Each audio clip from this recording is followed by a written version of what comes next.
السلام علیکم، welcome back to my YouTube channel fly with Iman. امید کرتی ہوں آپ سب لوگ بالکل ٹھیک ہوں گے۔ آج کی اس ویڈیو میں بات کروں گی قصہ یوسف علیہ السلام۔ یوسف علیہ السلام حضرت یعقوب علیہ السلام کے بیٹوں میں سے ایک ہیں جو خوابوں کی تعبیر کا ہنر رکھتے ہیں۔ ایک دن یوسف علیہ السلام کو خواب آیا جب یوسف علیہ السلام نے اپنے باپ سے کہا کہ ابا جان، میں نے 11 ستارے اور سورج اور چاند کو دیکھا، میں نے انہیں اپنے لیے سجدہ کرتے دیکھا ہے۔ تو حضرت یعقوب علیہ السلام فوراً جان گئے کہ یوسف علیہ السلام نبی ہوں گے۔ ان کے باپ یعنی حضرت یعقوب علیہ السلام نے انہیں کہا کہ اپنے بھائیوں کو یہ نہ کہنا تاکہ کسی بھی نقصان سے بچا رہا جا سکے۔ تاہم یوسف علیہ السلام کے ساتھ حضرت یعقوب علیہ السلام کے محبت بھرے برتاؤ کی وجہ سے یوسف علیہ السلام کے بھائیوں کو حسد محسوس ہوا۔ وہ یوسف علیہ السلام سے جان چھڑانا چاہتے تھے، اس لیے ان کے والد یوسف علیہ السلام کے بجائے ان سے محبت کریں۔ ان کا ابتدائی منصوبہ یوسف علیہ السلام کو قتل کرنے کا تھا، لیکن بعد میں انہوں نے انہیں کنویں میں پھینکنے کا فیصلہ کیا۔ انہوں نے اپنے والد سے جھوٹ بولا اور بتایا کہ انہیں بھیڑوں نے مار ڈالا ہے۔ بعد میں ایک قافلے نے یوسف علیہ السلام کو کنویں سے بچایا، جس نے پھر اسے یعنی حضرت یوسف علیہ السلام کو مصر کے ایک العزیز کو بیچ دیا۔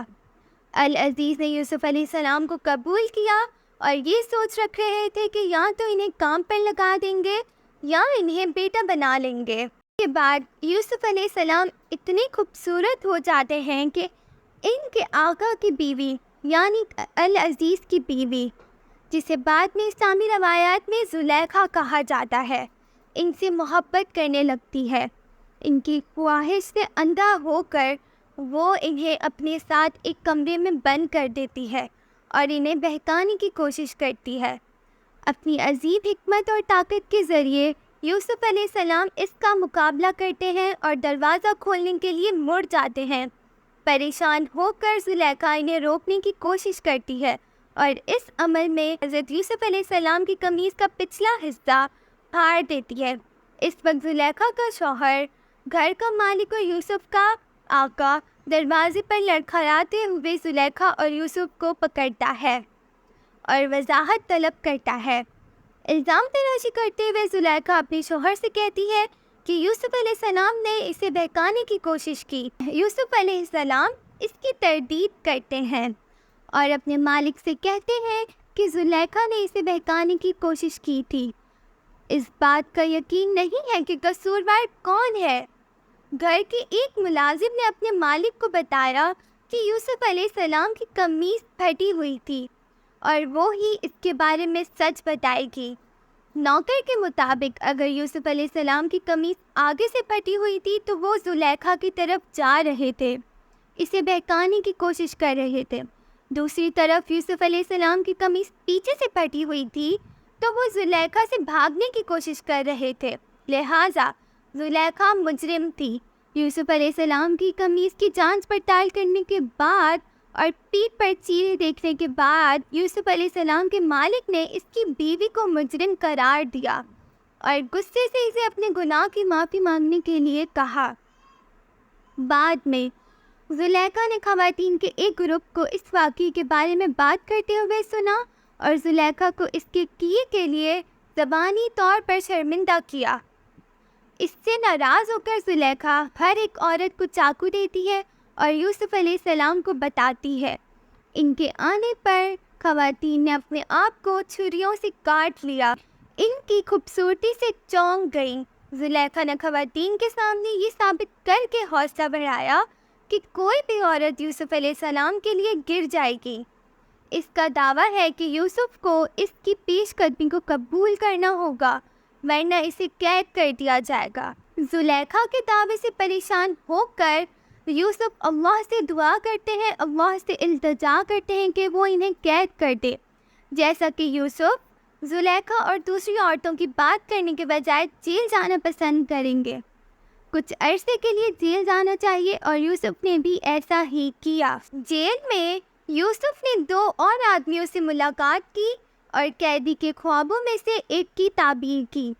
پھر قیدی کو رہا کر دیا جاتا ہے اور یوسف نے قیدی سے کہا وہ بادشاہ کے سامنے ان کی صلاحیتوں کا ذکر کرے۔ مصر کے بادشاہ نے خواب دیکھا اور کہا کہ میں نے دیکھا ہے 7 دبلے گائیں 7 موٹی گائیں کو کھا رہی ہیں اور 7 دبلے اناج کے کانے موٹے اناج کے کانوں کو کھا رہے ہیں۔ یوسف علیہ السلام نے تعبیر دی کہ اس کا مطلب ہے کہ 7 سال امن و سلام کے ہوں گے، پھر 7 سال قحط کے آئیں گے جب کسی کو پانی اور کھانے کی چیزیں نہیں ملیں گی۔ اس کے بعد 1 سال بارش ہوگی۔ مصر کے بادشاہ نے یوسف علیہ السلام کو پسند کیا اور ان کو ملک کے تمام خزانوں کا منتظم بنا دیا۔ یوسف علیہ السلام نے خود کو بہت طاقتور پوزیشن تک پہنچایا۔ اللہ ہمیشہ نیک لوگوں کو انعام دیتا ہے۔ یوسف نے کوشش کی اور یقینی بنایا کہ خزانوں کو گندم اور دانے سے بھر دیا جائے۔ جیسے انہوں نے کہا 7 سال امن و سلام کے گزریں گے اور 7 سال بڑی تیزی سے گزر گئے۔ پھر 7 سال قحط آیا، فصلیں ناکام ہو گئیں، لوگ بھوک سے ترس رہے تھے اور دوسروں کو بھوک لگ گئی تھی۔ یوسف نے اس کے لیے منصوبہ بنایا تھا۔ انہوں نے اپنے خزانوں کو کھول کر سب کو کچھ گندم دے دیا۔ یوسف علیہ السلام کے بھائی اپنے خاندان کے لیے کھانا لینے کے لیے مصر جاتے تھے۔ یوسف علیہ السلام اپنے بھائیوں کو دیکھ کر پہچان گئے، حالانکہ انہوں نے انہیں نہیں پہچانا تھا۔ یوسف ایک اعلیٰ عہدے پر درخواست کرتے ہیں کہ اگلی بار جب وہ آئیں تو اپنے سب سے چھوٹے بھائی بنیامین کو اپنے ساتھ لے آئیں۔